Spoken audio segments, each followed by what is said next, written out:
As they turn to go back and land at their leader, the ambush strikes, and one scout after another is struck, arrow after arrow piercing the Hippogryphs as they begin spiraling downwards, crashing in a spray of feathers, broken wings, and blood.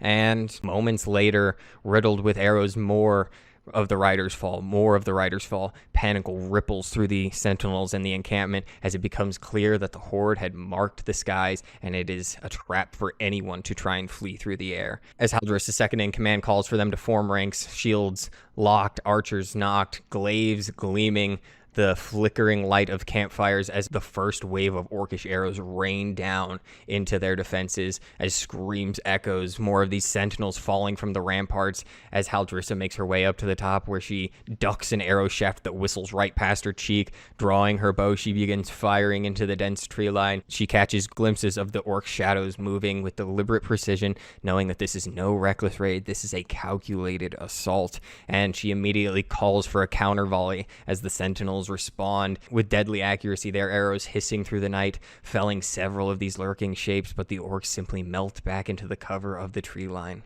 And then a dreadful silence falls. Smoke beginning to rise in the distance as two columns of black smoke rise to the east against the starlit sky as she realizes that their other outposts are burning, and she understands the scale of the assault, that the Horde had stroked multiple targets across Ashenvale simultaneously, that this is not an isolated skirmish. This is the beginning of war.